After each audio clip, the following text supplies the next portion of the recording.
Hello students, welcome to digital platform of Winsome International School. Neutralisation reaction, इससे पहले हमने acid base के बारे में पढ़ लिया है और इसके बाद हमने एसिड बेस इंडिकेटर्स के बारे में पढ़ लिया है। आज हम neutralisation reaction salt and pH scale के पढ़ने वाले। Now we start. Neutralisation reaction क्या होती है? न्यूट्रलाइजेशन नाम से ही पता चल रहा है, न्यूट्रल होना। एसिड और बेस दोनों को मिला दिया जाए, दोनों आपस में रिएक्ट कर दे तो क्या बनाते हैं? सॉल्ट एंड वाटर बनाते हैं। इस रिएक्शन को न्यूट्रलाइजेशन रिएक्शन पढ़ते हैं हम इसे। When a acidic solution when a acidic solution is mixed with a basic solution, acidic को आप किसके साथ मिक्स कर रहे हो? बेसिक के साथ। they react and neutralize each other producing salt which may be acidic, basic or neutral in nature। क्या कह रहा है? एसिड प्लस बेस, इन दोनों को मिला दिया जाए, क्या बनाता है? सॉल्ट बनाता है और वाटर बनाता है। सॉल्ट कितने टाइप के होते हैं? 3 टाइप के होते हैं, एसिडिक सॉल्ट, बेसिक सॉल्ट और न्यूट्रल सॉल्ट, है ना। इस रिएक्शन के साथ में और क्या चीज प्रोड्यूस होती है? हीट प्रोड्यूस होती है। इस रिएक्शन को क्या बोलते हैं? Neutralisation reaction. SA भी होता है और ZA भी होता है। जैसे इसमें स्पेलिंग में LISATI है ना, ZA भी लिख सकते हैं, दोनों ही स्पेलिंग से सही है। नाउ ये एक नॉर्मल रिएक्शन है किसकी? न्यूट्रलाइजेशन रिएक्शन की। और इसमें एक एग्जांपल दे रखा है। क्या है ये एग्जांपल? NaOH। जो OH देते हैं वो क्या होते हैं? बेस। और HCl जो पानी के अंदर H+ आयंस देते हैं वो क्या होते हैं? एसिड। यानी ये क्या है? बेस, ये क्या है? एसिड। बनाता क्या है? सॉल्ट। और क्या बनाता है? वाटर। NaOH का फुल नेम क्या होता है? Sodium hydroxide. react with hydrochloric acid and form sodium chloride and water। ये पूरी रिएक्शन है यहाँ पर। और इस रिएक्शन को क्या बोल देते हैं हम? Neutralisation reaction. ये NaOH का नाम है, ये यहाँ पर HCl का नाम है, ये यहाँ पर सोडियम क्लोराइड का नाम है और आगे जो बच गया वो वाटर। इसके साथ में बहुत ज्यादा हीट लिबरेट होती है, इसलिए ये एक्सोथर्मिक रिएक्शन है। देखिए, in a neutralisation reaction heat is always evolved. आगे एक बात और लिख देते हैं यहाँ पर। So it is an exothermic reaction. Exothermic reaction very important. Exothermic का क्या मतलब होता है? वो रिएक्शन जिसमें हीट लिबरेट होती है भाई। ये हीट इज इवॉल्व तो इसे क्या बोल देंगे हम? Exothermic reaction. आगे न्यू सबस्टांस क्या बनता है इसमें? Salt and water are formed. ये 3 चीजें आपको मालूम होनी चाहिए। ओके तो इस तरीके से आपको पता चला यहाँ पर कि एसिड न्यूट्रलाइजेशन रिएक्शन क्या होती है। ये एक एक्सोथर्मिक रिएक्शन होती है, ऑलवेज एक्सोथर्मिक, है ना। यहाँ पे वर्ड लिखा आ सकता है ऑलवेज एंड यस, है ना। ऑलवेज होता है, ये हमेशा एक्सोथर्मिक रिएक्शन होती है। नाउ नेक्स्ट क्या कहता है? एप्लीकेशन क्या है? न्यूट्रलाइजेशन रिएक्शन बहुत जगह डेली लाइफ में काम आता है। क्या है एप्लीकेशन?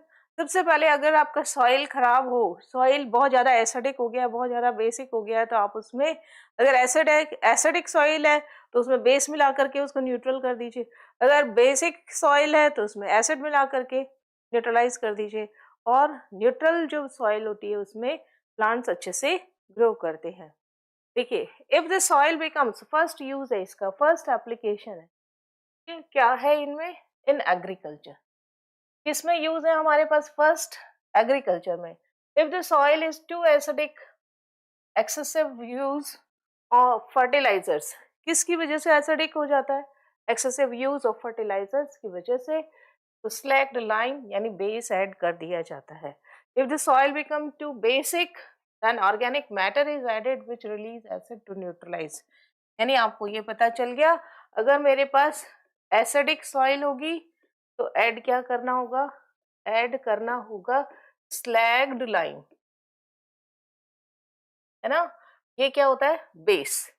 और क्यों होती है एसिडिक? फर्टिलाइजर जब ज्यादा यूज करते हैं। अगर मेरे पास बेसिक सॉइल है तो हम क्या यूज करेंगे? ऐड ऑर्गेनिक मैटर, यानी पेड़ पौधों की पत्तियां हैं या कोई आसपास ऐसी चीज जो वेस्ट है, ऑर्गेनिक वेस्ट है, उसे आप डंप कर दीजिए, उस सॉइल के साथ मिक्स कर देंगे, तब हमें बेसिक सॉइल जो होगी वो न्यूट्रलाइज हो जाएगी। सेकेंड यूज क्या है यहाँ पर, इंडाइजेशन।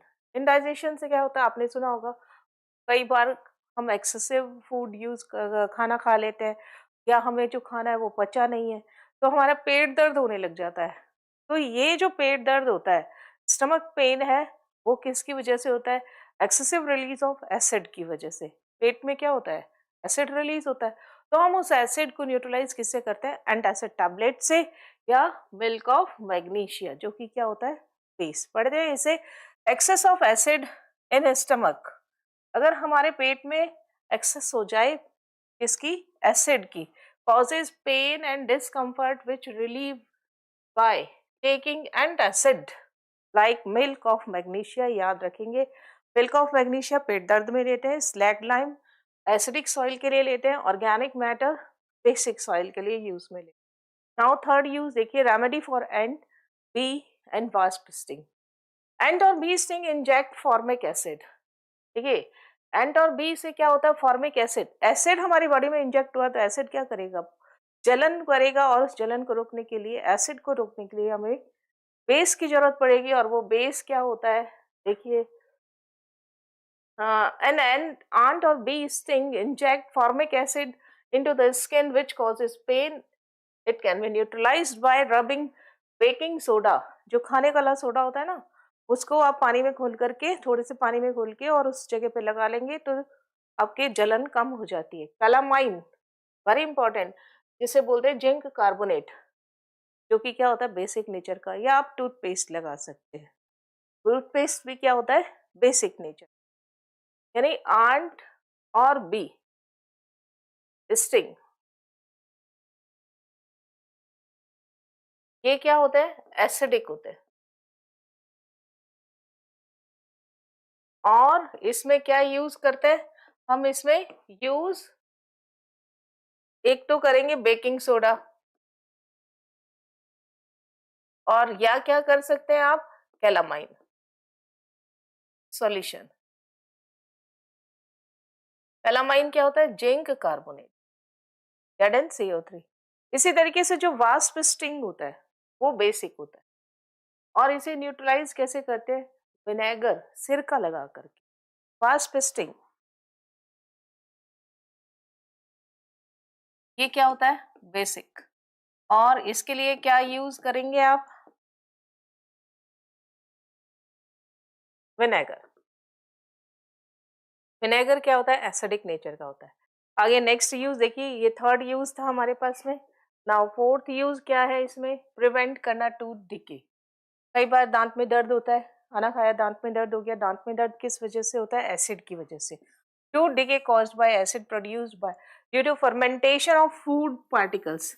हम रात को खाना खाया, हमने वॉश नहीं किया मुंह अच्छे से, तो पार्टिकल्स रह जाते हैं खाने के, फूड पार्टिकल्स हमारे मुंह के अंदर ही रह जाते हैं, जिसमें रात भर में वो सड़ांत करते हैं, यानी फर्टिलाइजेशन फर्मेंटेशन होता है इसमें।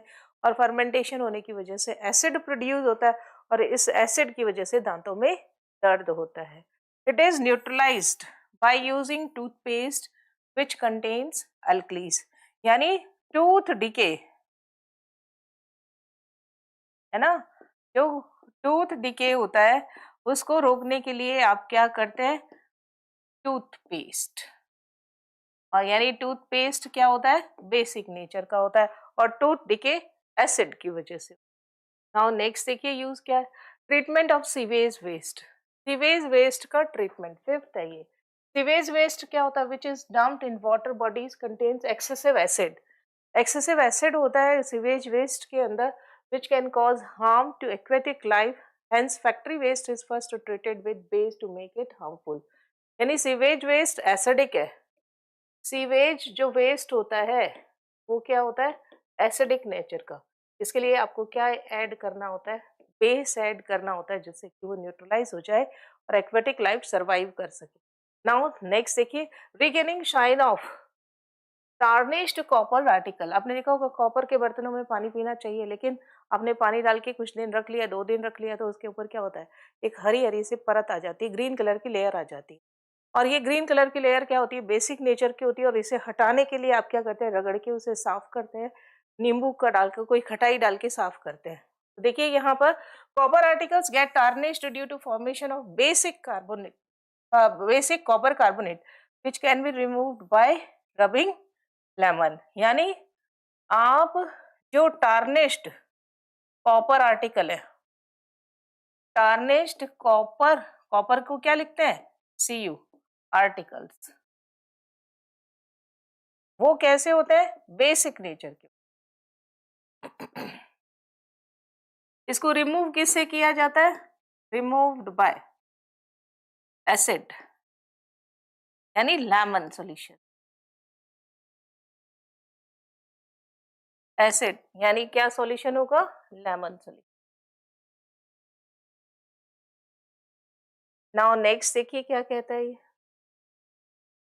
तो आपने इस तरीके से देखा न्यूट्रलाइजेशन रिएक्शन क्या होती है और क्या क्या न्यूट्रलाइजेशन रिएक्शन की यूज होती है। अब हम पढ़ेंगे सॉल्ट। सॉल्ट कैसे बना था, salt are formed by neutralisation reaction of an acid and a base.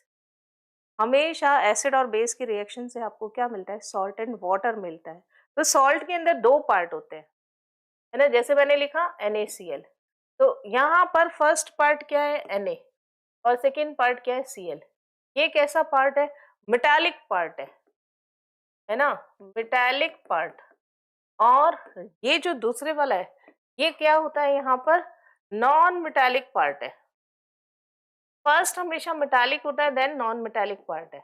और नॉन मेटालिक पार्ट कहाँ से आता है, कम्स फ्रॉम एसिड, हमेशा एसिड से आता है। और मेटालिक पार्ट कहाँ से आता है, कम्स फ्रॉम बेस। ये कहाँ से आएगा, कम्स फ्रॉम बेस। यानी अगर आपसे पूछे NaCl में Na कौन से पार्ट से आया है, तो आप बोलेंगे बेसिक पार्ट से आया, और बेस से आया, और Cl कहाँ से आया, एसिड से। यही चीज यहाँ लिखा है, metal part which comes from base और non metal part which come from acid. Example देखिए, MgOH का whole twice, it is base, तो इसमें मेटल कौन है, Mg, और इट इज एसिड, इसका रिमेनिंग पार्ट क्या है, SO4, तो MgSO4 बन गया, और वाटर। इसका नाम यहाँ नीचे दे रखा है, magnesium hydroxide plus sulphuric acid, magnesium sulphate and water. Type of salt, दो तरीके के सॉल्ट, एक होता है नॉर्मल सॉल्ट और दूसरा क्या होता है यहाँ पर, नॉर्मल सॉल्ट, एसिडिक सॉल्ट और बेसिक सॉल्ट। नॉर्मल सॉल्ट को ही आप क्या बोलते हैं, न्यूट्रल सॉल्ट बोलते हैं। इसे न्यूट्रल सॉल्ट बोला जाता है। देखिए, salt which comes by complete neutralisation, आपको क्या चाहिए, कंप्लीट न्यूट्रलाइजेशन एसिड और बेस का हो जाए, do not contains any replaceable H और OH minus ions, it is called normal salt। जैसे यहाँ पर NaCl, यहाँ पे कोई H नहीं है, कोई OH नहीं है, तो कंप्लीट न्यूट्रलाइजेशन हो गया। मैग्नीशियम सल्फेट, कंप्लीट न्यूट्रलाइजेशन हो गया, यानी ये नॉर्मल सॉल्ट है। नाउ एसिडिक सॉल्ट में कोई ना कोई एक H, रिप्लेसेबल H होगा। These salts are formed by incomplete neutralization of an acid by base contains replaceable H plus ions। जैसे यहाँ पे देखिए, सोडियम हाइड्रोजन सल्फेट, एक आपके पास H बच गया, इट मीन्स ये क्या है, एसिडिक सॉल्ट है।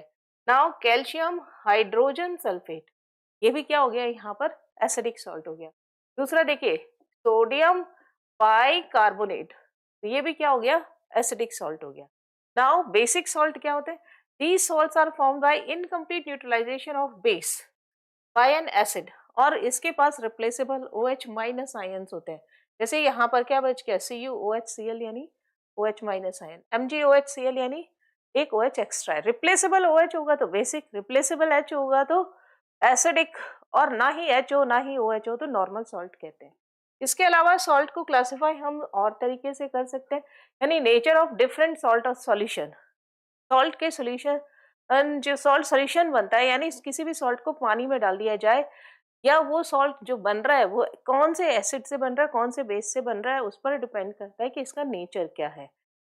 एग्जाम्पल देखिए, एग्जाम्पल समझने से पहले या ये डेफिनेशन पढ़ने से पहले हम आपको बताते हैं यहाँ पर कि सॉल्ट जो होता है वो कैसे बनता है, एसिड और बेस से मिलके बना होता है। एसिड कितने तरीके के होते हैं, एसिड आपके पास दो तरीके के होते हैं स्ट्रेंथ के बेस पर। एक होता है स्ट्रॉन्ग एसिड और दूसरा क्या होता है, वीक एसिड, है ना, ऐसे शॉर्ट में लिख देते हैं ऐसे, और इसे क्या बोलते हैं, WA। इसी तरीके से जो बेस होता है, बेस भी दो तरीके के होते हैं, एक होता है स्ट्रॉन्ग बेस, एक होता है वीक बेस। ये पढ़ के आए, आपने पिछले सेशन में पढ़ा है यहाँ पर स्ट्रॉन्ग बेस और वीक बेस। शॉर्ट में लिख दे SB और WB। अब आप देखिए कॉम्बिनेशन बनाइए, एसिड और बेस से सॉल्ट बनते हैं।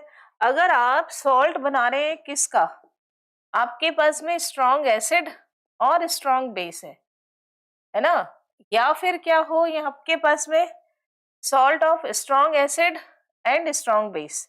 दूसरी बात, सॉल्ट किससे बना सकते हैं आप, वीक एसिड और वीक बेस से, है ना। तीसरा कैसे बना सकते हो आप, तीसरा कैसे बना सकते हो, सॉल्ट किससे बना सकते हैं, सॉल्ट ऑफ स्ट्रॉन्ग तो एसिड हो और वीक बेस हो।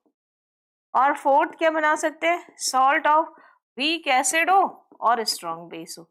ये चार ही कॉम्बिनेशन हो सकते हैं सॉल्ट के, और कोई दूसरा कॉम्बिनेशन नहीं हो सकता। ये फर्स्ट, ये सेकेंड, ये थर्ड और ये फोर्थ। देखिए, अगर आपके पास किसी भी कोई भी सॉल्ट जो है वो स्ट्रॉन्ग एसिड और स्ट्रॉन्ग बेस या वीक एसिड और वीक बेस से मिलकर के बना होता है, तो इट इज न्यूट्रल सॉल्ट। इसे आप क्या बोल देंगे, न्यूट्रल सॉल्ट बोल देंगे, है ना। और अगर देखिए ये स्ट्रॉन्ग एसिड से बना है और वीक बेस से बना है, तो इसे आप क्या बोल देंगे यहाँ पर, वीक एसिडिक सॉल्ट। सॉल्यूशन क्या हो गया, एसिडिक सॉल्यूशन होगा। और अगर आपके पास स्ट्रॉन्ग बेस है तो कौन सा सॉल्यूशन होगा, ये बेसिक सॉल्यूशन। और अगर दोनों ही स्ट्रॉन्ग दोनों ही वीक है तो ये कैसा सॉल्ट, नहीं, न्यूट्रल सॉल्यूशन होगा।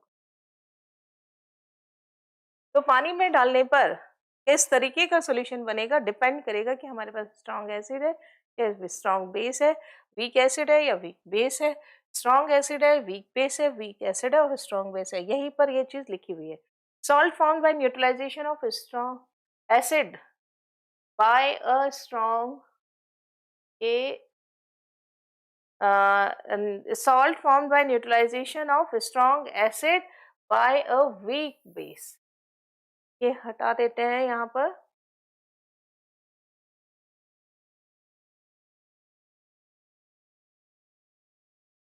by a weak base, by a weak base। अब देखिए, बेस तो क्या हो गया, वीक हो गया, एसिड क्या हो गया, स्ट्रॉन्ग, तो सॉल्यूशन क्या हो गया, एसिडिक नेचर का हो जाएगा। इसी तरीके से देखिए, salt form by neutralisation of strong base और वीक एसिड, तो यहाँ पर सॉल्यूशन कैसा हो गया, बेसिक हो गया। Salt form by neutralisation of strong acid by a strong base और weak acid by a weak base, तो इसे क्या बोलते हैं हम, न्यूट्रल सॉल्यूशन। हर एक का एक एक एग्जांपल, तो अमोनियम क्लोराइड जिसका एग्जांपल है, स्ट्रॉन्ग एसिड वीक बेस का, और स्ट्रॉन्ग बेस वीक एसिड का एग्जांपल CH3CONA यानी सोडियम एसिटेट, और स्ट्रॉन्ग एसिड और स्ट्रॉन्ग बेस का NaCl, और वीक एसिड और वीक बेस का CH3COONH4। तो सॉल्ट को पानी में डालने पर उसमें कौन सा पोर्शन स्ट्रॉन्ग रहता है, वो उसी के अकॉर्डिंग जो होगा वो सॉल्यूशन होगा। नेक्स्ट देखिए, सॉल्ट को बनाते कैसे हैं, बाय न्यूट्रलाइजेशन रिएक्शन। अभी आपने बना एसिड और बेस आपस में रिएक्ट करके क्या बना रहे हैं, salt. By reaction between acid and a metal, metal की एसिड के साथ रिएक्शन करके, कोई भी मेटल है, आप एसिड के साथ में रिएक्शन कर रहे हो तो क्या बनेगा, NaCl, साथ में क्या बन जाएगी, H2, बैलेंस कर देंगे हम।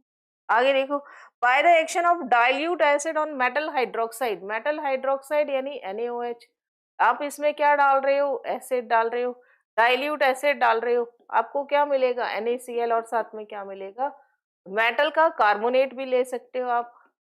मेटल कार्बोनेट यानी कैल्शियम कार्बोनेट ले सकते हो, इसी तरीके से मेटल का ऑक्साइड भी ले सकते हो आप, मेटल ऑक्साइड भी ले सकते हैं। इन सब से मुझे क्या मिलने वाला है, इन पर अगर एसिड की रिएक्शन करा दें तब आपको क्या मिलेगा। देखिए एसिड की रिएक्शन अगर ओनली मेटल है उस पे आप एसिड डाल रहे हो, मेटल का हाइड्रोक्साइड है उस पे आप एसिड डाल रहे हो, डाइल्यूट एसिड, मेटल का कार्बोनेट है उस पे आप एसिड डाल रहे हो, एसिड के साथ रिएक्शन करा रहे हो, या फिर मेटल का ऑक्साइड है, मेटल ऑक्साइड है तो उस पर आप एसिड की रिएक्शन करा रहे हो। इन सब से आपको क्या मिल रहा है, सॉल्ट मिलेगा। और साथ में न्यूट्रलाइजेशन रिएक्शन, सॉल्ट की क्या प्रॉपर्टीज होती है, high melting and boiling point होता है, जैसे नमक, नमक का मेल्टिंग पॉइंट बॉइलिंग पॉइंट बहुत हाई है। They are good conductor of electricity, इसको पानी में घोल देंगे तो आयंस बन जाएंगे, और आयंस क्या होते हैं, कैरियर होते हैं इलेक्ट्रिसिटी का। Some salts are soluble while other are insoluble, रेत नहीं घुलता है ना, बहुत सारे ऐसे सॉल्ट्स होते हैं जो पानी में नहीं घुलते हैं। आगे देखिए नेक्स्ट कुछ ओलंपियाड की बात करते हैं। Fix number of water molecule which remains with the crystalline salt, कोई क्रिस्टल सॉल्ट है उसका, उसके साथ में कुछ पानी के मॉलिक्यूल्स जो होते हैं वो चिपके हुए रहते हैं, और उन पानी के मॉलिक्यूल्स को आप क्या बोलते हैं, water of crystalline salt called hydrated water, जैसे FeSO4.7H। FeSO4 सॉल्ट है, 7H2O उसके साथ चिपका हुआ है, तो ये 7H2O जो है वो क्या कहलाता है, वाटर ऑफ क्रिस्टलाइन, और इस पूरे सॉल्ट को हाइड्रेटेड सॉल्ट बोलेंगे। कॉपर सल्फेट के साथ में नंबर फिक्स्ड है, आप 6 4 नहीं कर सकते, 5 ही होंगे कॉपर सल्फेट के साथ में, FeSO4 के साथ ही होंगे, और Na2CO3 के साथ में 10H2O होते हैं, फिक्स्ड नंबर होते हैं वाटर, और ये सॉलिड स्टेट में ही होते हैं। आपसे पूछे FeSO4 सॉलिड है, और FeSO4 डॉट 7H2O ये भी क्या होता है, सॉलिड होता है।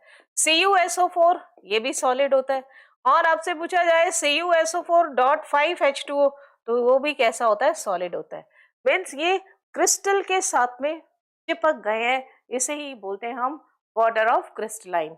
सम soluble salt like aluminum chloride, sodium nitrate which on exposure to atmosphere absorb moisture and become wet, गीले हो जाते हैं, एल्यूमिनियम के जितने भी सॉल्ट होते हैं वो गीले हो जाते हैं, called delinquent salt, delinquent salt. ऐसे क्या होता है जो वाटर मॉलिक्यूल को एब्जॉर्ब कर लेते हैं। Some hydrated salt which on exposure to atmosphere lose their water of crystalline all are called efflorescent salt like Na2SO4.10H2O, अगर आप उसे खुला छोड़ देंगे तो 10H2O उड़ जाएगा, FeSO4.7H2O तो 7H2O जो होता है वो धीरे धीरे उड़ जाता है, इसे इफ्लोरेसेंट बोलते हैं। ऐसे सॉल्ट जो होते हैं वो बड़े बड़े फूल जाते हैं, जैसे दीवार है, दीवार के ऊपर सीमेंट लगा रखा है, प्लास्टर कर रखा है, तो कुछ समय के बाद में अगर वो सीमेंट फूल रहा है इट मीन्स उसमें क्या हो रहा है, इफ्लोरेसेंट हो रहा है। नाउ कुछ सॉल्ट्स जिनके यूज, सोडियम क्लोराइड, इसका यूज क्या, कॉमन सॉल्ट है। कॉमन सॉल्ट कौन सा होता है, NaCl, जो हम खाने के लिए काम में टेबल सॉल्ट भी बोलते हैं इसे। It in the manufacture of chemicals like washing soda, baking soda और प्रिजर्वेटिव की तरह भी हम इसे काम में लेते हैं।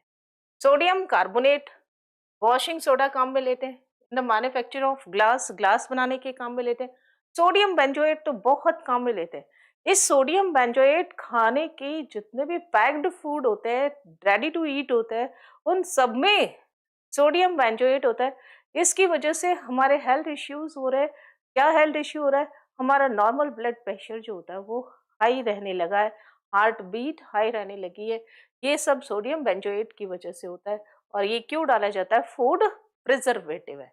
Calcium carbonate and extraction of metal and building materials, building material यानी चूना, जो आप सीमेंट यूज कर रहे हैं उसमें calcium carbonate, calcium sulphate, plaster of Paris in setting of broken bones and cement industries में काम में लिया जाता है। ब्लीचिंग पाउडर में डिसइंफेक्टेंट की तरह यूज करते हैं।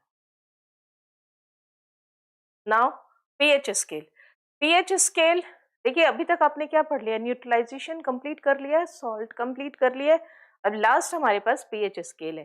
PH scale measure the strength of acid and base. क्या काम आता है, किसी भी एसिड का एसिडिक नेचर कितना ज्यादा है और कितना कम है, उसको नापने के लिए क्या काम लेंगे, पीएच स्केल। ऐसे ही कोई भी बेस है, उसका बेसिक नेचर कितना, उसकी स्ट्रेंथ क्या है, बेसिक स्ट्रेंथ कितनी है, कम है या ज्यादा है, इसको मेजर करने के लिए हम क्या यूज करते हैं, पीएच स्केल। यानी ये क्या नापता है, एसिड और बेस की स्ट्रेंथ। पी का मतलब होता है पोटेंट, जिसका मतलब होता है पावर। एच का मतलब होता है hydrogen ion concentration. On this scale we can measure pH from 0 to 14। Range याद करनी बहुत जरूरी है। ये देखिए यहाँ पे 0 है, ये 14 है। आप देख 7 पर क्या होता है, ये न्यूट्रल होता है। बिलो 7 आपके पास देखिए पीएच कम, एसिडिक ज्यादा है ना। 7 के पास वाला कम एसिडिक होगा और 7 से दूर वाला ज्यादा एसिडिक होगा। अगर 7 से ज्यादा हो गया तो वो क्या हो गया, वेरी एल्कलाइन होगा। और 7, 8, 9, 10 है तो ये स्लाइटली एल्कलाइन होगा। यानी मोर देन 7 तो बेसिक, लेस देन 7 तो एसिडिक, 7 तो न्यूट्रल। यही बात लिखिए। If pH solution is less than 7 then it is acidic. pH is more than 7 तो solution is basic. pH is equal to 7 तो then solution is neutral. कुछ Olympiad की बातें। For acidic solution lesser the pH stronger the acid. आप देखिए acidic strength क्या होगा, किसके प्रोपोर्शनल होगी, inversely proportional to pH. PH कम, एसिडिक स्ट्रेंथ ज्यादा। और बेसिक स्ट्रेंथ जो होती है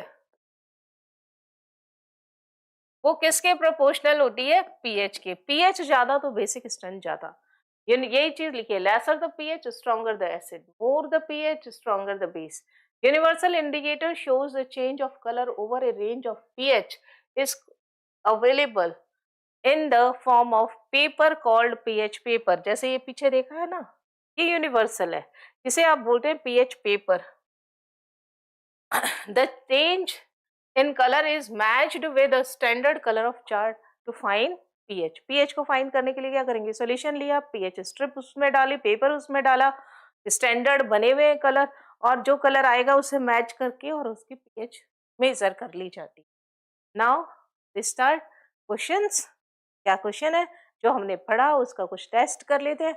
सेलेक्ट द इनकरेक्ट स्टेटमेंट। सबसे पहले तो आपको ये करना होता है इनकरेक्ट है या करेक्ट है। Now slaked lime can use to treat indigestion. बिल्कुल गलत बात है ये।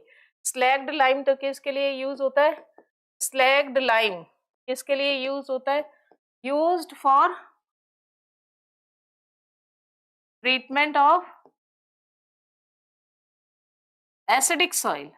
अगर आपकी सॉइल एसिडिक हो गई है due to over use of fertilisers तो आप क्या यूज करते हो, स्लैग्ड लाइम। और ट्रीटमेंट ऑफ इनडाइजेशन, इनडाइजेशन के लिए क्या यूज करते हैं हम, milk of magnesia, used for treatment of indigestion. Now next पढ़ते हैं, vinegar can be use to treat wasp string. बिल्कुल सही। Organic matter can be use to treat basic soil, यानी ऑप्शन नंबर ए इनकरेक्ट है। Now next, during summer, second question है, during summer milkman usually add a small amount of dash to fresh milk which neutralize dash prevent in milk and prevent it from turning sour। देखिए दूध में जो खट्टापन आता है वो lactic acid की वजह से होता है। एसिड में क्या न्यूट्रलाइज करने के लिए क्या डाल देते हैं, बेस। तो आप देखिए कास्टिक सोडा नहीं डालेंगे क्योंकि कास्टिक सोडा तो बेस तो है लेकिन डाला नहीं जाता। और क्या, मैलिक एसिड दूध में नहीं होता है। Carbonic acid and citric acid दूध में नहीं होता है। Baking soda and lactic acid, yes this is correct. Carbonic acid और मैलिक एसिड नहीं होता है दूध में। कौन सा एसिड होता है, lactic acid. So option number C is correct, है ना। मैलिक एसिड नहीं होता है, सिट्रिक एसिड नहीं होता है, ये कैंसिल। बाकी सब एसिड में एसिड तो डालेंगे नहीं तो गलत। कार्बोनिक एसिड ये वैसे गलत। कास्टिक सोडा नहीं डाला जाता, हमेशा बेकिंग सोडा डाला जाता है क्योंकि कास्टिक सोडा बहुत स्ट्रांग बेस होता है। नाउ नेक्स्ट देखिए, which of the following represent the correct matched. आप देखिए, लाइम वाटर कैल्शियम हाइड्रोक्साइड बिल्कुल सही है, milk of magnesia magnesium hydroxide बिल्कुल सही है, ammonium window cleaner ammonium hydroxide बिल्कुल सही है। All of these answer is correct. Now question number 4 क्या कहता है, identify X and Y in the given reaction, sodium hydrogen carbonate plus lemon juice salt. देखिए, कार्बोनेट हाइड्रोजन कार्बोनेट जब होता है एसिड के साथ में रिएक्शन करता है, सोडियम हाइड्रोजन कार्बोनेट है और आपने उसमें क्या डाल दिया, एसिड डाल दिया। एसिड डालने पे सॉल्ट तो बनता ही है, साथ में CO2 बनेगा और वाटर बनेगा। वाटर का फॉर्मूला H2O, देख लीजिए यहाँ पे कौन सा है, CO2 and water, CO2 carbon dioxide and water, option number B is correct. Now next देखिए, question number 5, equal amount equal volume of dilute HCl and dilute NaOH, sodium hydroxide, HCl or NaOH, both having equal strength are mixed. Which of the following represent the incorrect observation? इससे बनेगा क्या, salt and water बनेगा और साथ में क्या बनेगी, heat बनेगी।